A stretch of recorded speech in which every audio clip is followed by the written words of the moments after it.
Welcome back to Is It Still Good, the channel where we watch older films and let you know if they still hold up. Today, we're going to get into a film from 1992, Death Becomes Her, directed by Robert Zemeckis. But first, let's try to push one of my books on you. And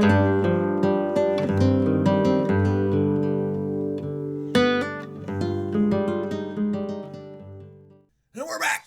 Okay, hopefully we sold one of my books to you, if not both of them. The third one should be out by spring of next year, if I pick up the pace. Okay, Death Becomes Her, starring Meryl Streep, Goldie Hawn, Bruce Willis. A lot of fun, directed by Robert Zemeckis. At the box office, it cleared $149 million on a budget of $55 million.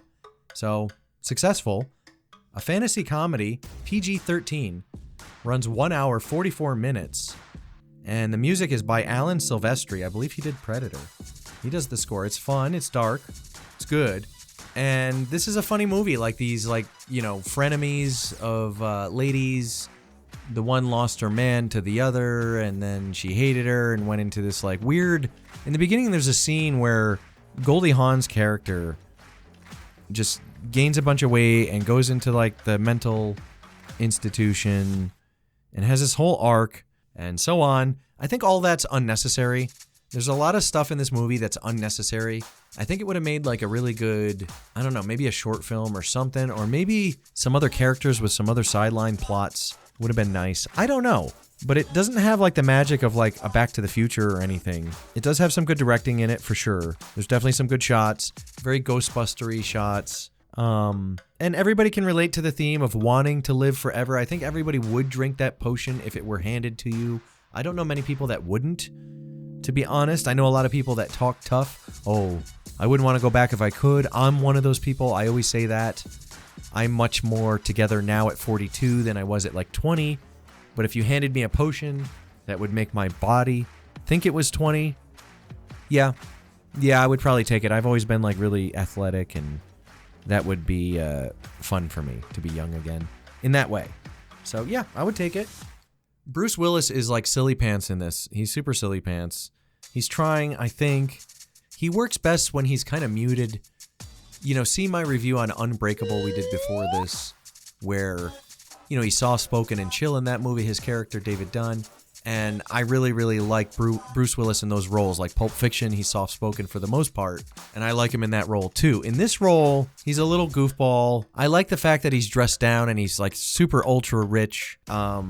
You could see alcoholism bringing down somebody in that position. But it's good. We've all had that kind of frenemy, too, that the person we love to hate, the person that we fought with, we've made up with, at least when we were younger. I do anyway. Meryl Streep is awesome in this. I think she's better than Goldie Hawn. Goldie Hawn's good, too. She's bringing it.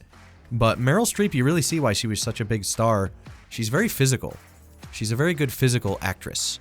And something I noticed, same with Goldie Hawn, but Meryl Streep really stood out to me in this movie as kind of a level above. You know what I mean? It's Paul singing and Garfunkel singing.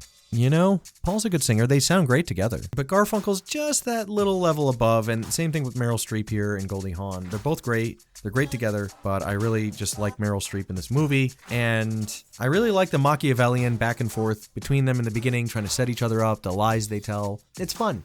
It's actually kind of a fun look into what we all envision the upper class to be doing at all times anyway, which is not true, but it's a funny take in this. So, yeah, this one's If Eyes Wide Shut was directed by Robert Zemeckis. This is his Eyes Wide Shut. His super sexy times, his adult comedy that he really wanted to work on. He produced it, I believe. I don't know who wrote this. I forget. I didn't even really look into it. I know I'm terrible. I'm a terrible channel host. I know. But he gets stuck in the writing all the time. If he needs any drama or suspense, here comes the thunder and lightning. Lots of lightning in this movie. If you want to see how to use a storm to great effect to build tension, check out Wes Anderson's Moonrise Kingdom. That's a great movie about a storm that just builds up and builds up. It's awesome. So even in Forrest Gump, there's a good use of a storm in that. But in Death Becomes Her, it's anytime, it's as bad as Evil Dead 2. Every time he slams a cross in the ground, you need some sort of lightning strike above. This one's every time a character has a revelation. There's this lightning strike. I guess they're trying to I don't know, play off of our DNA memory of Frankenstein or something. I don't know, but it's a little weird. So yeah, lots and lots of thunder and lightning. Lots and lots of Bruce Willis being silly pants. Meryl Streep is great. Goldie Hawn is really great too. They're funny.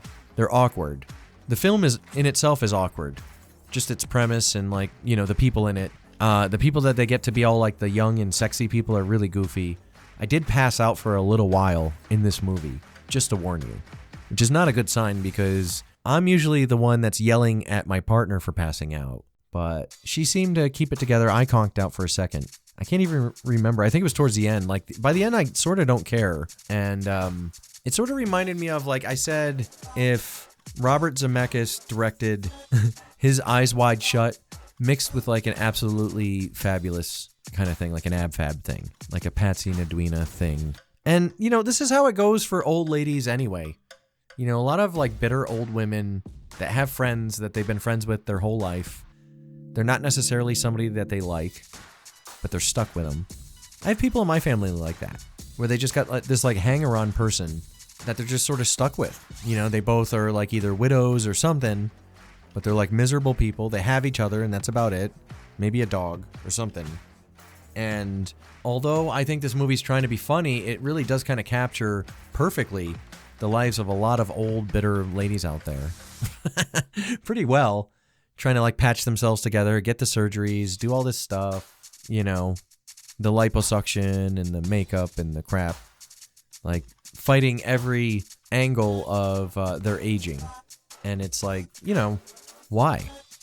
Why are you so nervous? Like, we're going to get old. We're all going to get old. You know, I'm old. I'm 42. I'm super old right now. It's already happening. So it's only going to get worse. I'm only going to get older. So I got to be cool with that, man.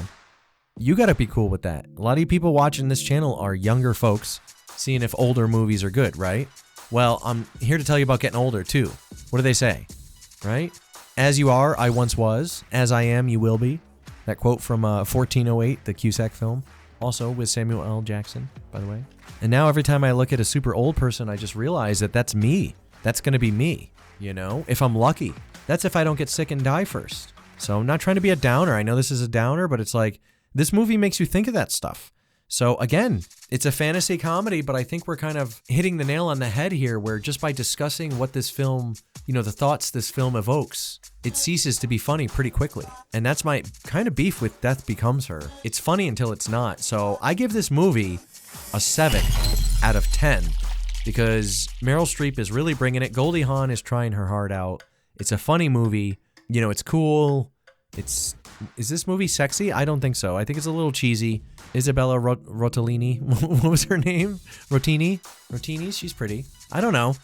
But it's just a goofball film. It's goofball times. It's worth watching with movies that should be seen maybe once. I don't know about twice. We should put that onto the list. I would put it right up there with movies like Witches of Eastwick and like Troll. Movies that you should see, but I don't know about twice. And speaking of which, I should add both of those to the list because I wonder if they would hold up.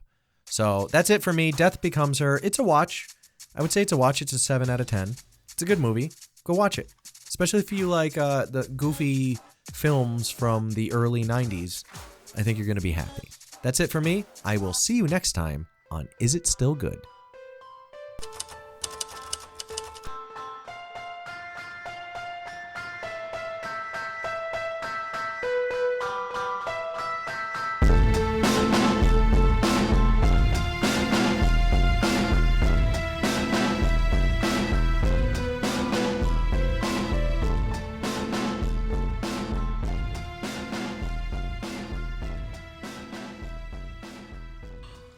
These are the moments that make life worth living. My God, man, that was horrible.